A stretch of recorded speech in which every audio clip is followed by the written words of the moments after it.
Desenhos animados são feitos normalmente para animar, e a maior característica dos desenhos animados são seus personagens. Existem personagens que nasceram para divertir, existem personagens que nasceram para assustar, e existe a merda do Red Guy, uma criatura escrota e bizarra, sem calças, vermelho da cabeça aos pés, que grita, mente, trama e engana. Um personagem que parece ter saído direto do inferno e que, por sinal, realmente era para ser isso mesmo. Hoje a gente vai falar sobre a história completa do Red Guy, ou como ele é chamado e conhecido aqui no Brasil, o Boom de Fora, de A Vaca e o Frango. Fala, seus mentirosos, aqui é o Zang, que ele pediu uma ajuda para todos vocês. Vocês, por favor, seguem o canal, se inscreve, compartilha o vídeo, dá essa moral pro canal. A gente só consegue continuar se vocês dar esse apoio. E se vocês mentirem, eu vou saber.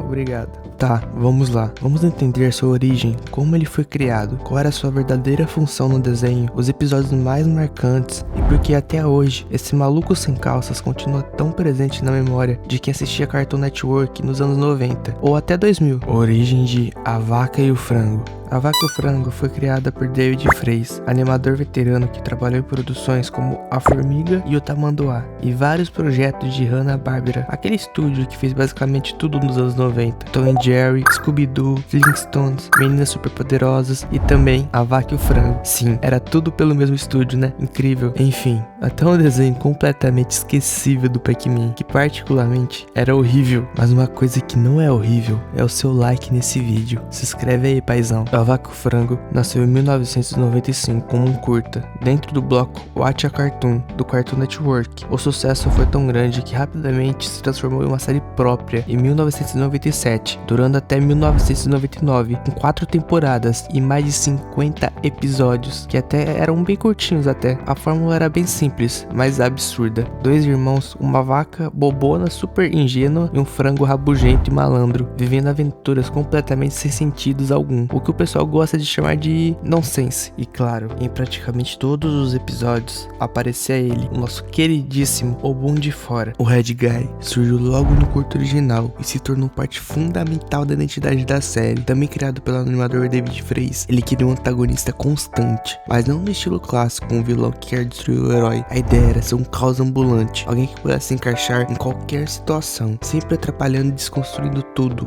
Sua função era quase sempre a mesma, aparecer como um vilão, seja antagonista ou figura de autoridade, mas sempre disfarçado de alguma coisa ou alguém. Ele podia ser diretor de escola, médico, policial, apresentador de TV ou até mesmo atendente de lanchonete. Se transformava em pessoas diferentes para corromper os protagonistas de diversas formas possíveis e também atrapalhar eles de um jeito mais babaca que o outro. Mas apesar das roupas de disfarces, um detalhe nunca mudava: ele sempre estava sem calças, só com sapato, luvas brancas e aquele corpo vermelho todo esquisito dele, lembrando sempre um diabo, um demônio ou qualquer coisa maligna nesse sentido. E claro, a voz estridente, exagerada e teatral que completava o pacote da insanidade. A gente tem que dar um crédito inclusive para a dublagem brasileira aqui nesse ponto. Falo mais dela mais pra frente. Aqui está a parte interessante. David Freis, seu criador, confirmou que o Red Guy era de fato uma representação caricata do diabo. Só que em vez de ser sombrio, assustador e ameaçador, o Red Guy foi transformado numa figura ridícula, coisa que foi muito bem adaptada aqui no Brasil, né? Porque Boom de Fora não tem como levar a sério. Ele não trazia o medo clássico do inferno, mas sim o desconforto e vergonha alheia. Ele era o mal encarnado, mas apresentava como um burocrata completamente atrapalhado, um aproveitador patético. Era uma versão infantil e bem descontraída de algo que tem uma concepção muito complexa, né? Tipo, o diabo, um ser que faz contratos em troca de alma. Aqui virou um imbecil que não conseguiu nem atrapalhar direito os protagonistas. Essa inversão era genial, porque pegava algo que poderia ser muito pesado para crianças e até alguns adultos e transformava em um humor absurdo, transformava essa figura em algo ridículo. Assim como todo desenho animado, A Vaca e o Frango tinha uma estrutura de episódios, e nela, em alguns episódios, havia a presença do Boom de Fora como trama, na maioria das vezes usada para empurrar a história. Quando eles eram com o Red Guy,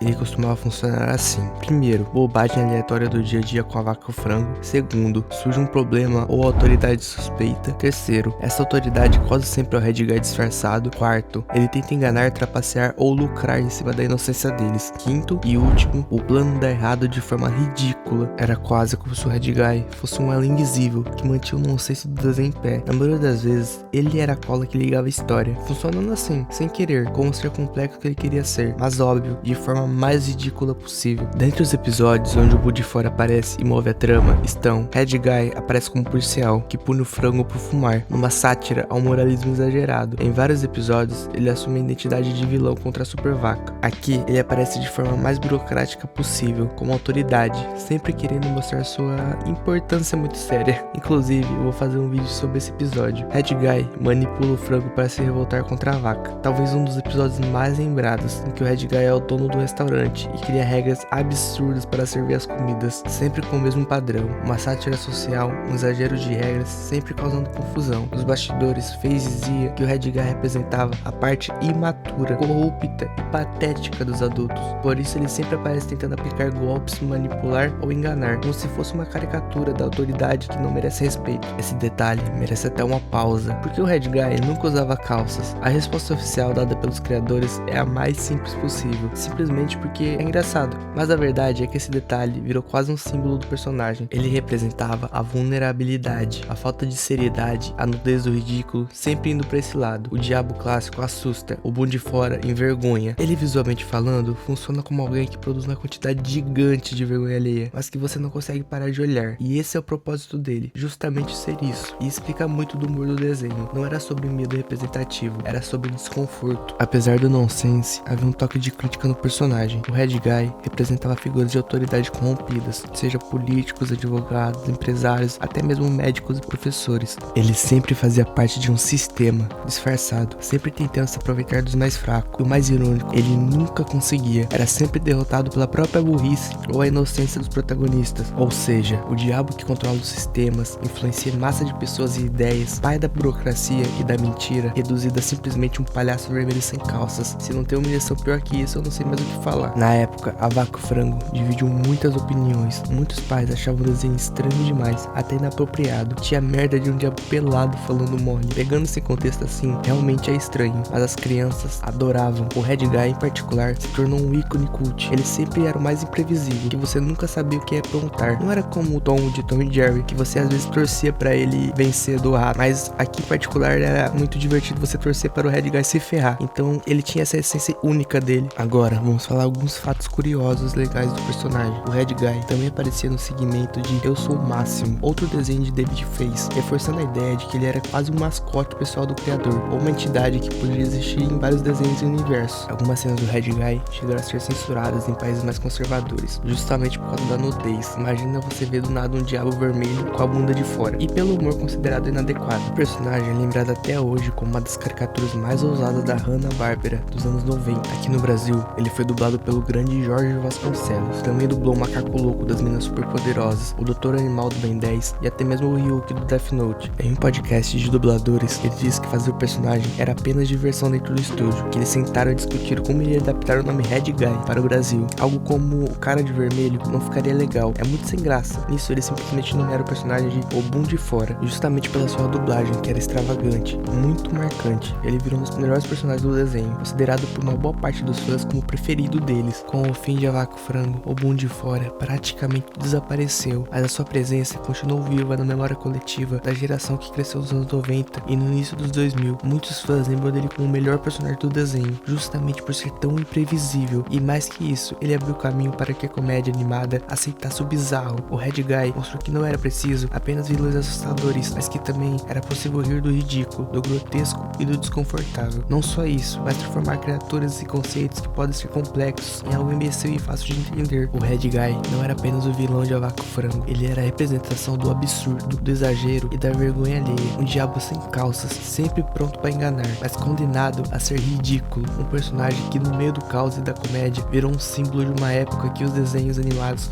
ousavam realmente ser estranhos. Hoje em dia isso mudou completamente, tudo é bem mais sensível, tudo tem problema em ser abordado. Naquela época eles nem pensavam nisso e, seguindo lógica nenhuma, criavam pérolas, personagens e situações marcantes. Era definitivamente a era de ouro dos desenhos animados. O Bull de Fora nasceu para ser assim, reflexo daquela época, e talvez seja por isso que mesmo décadas depois ainda lembramos dele.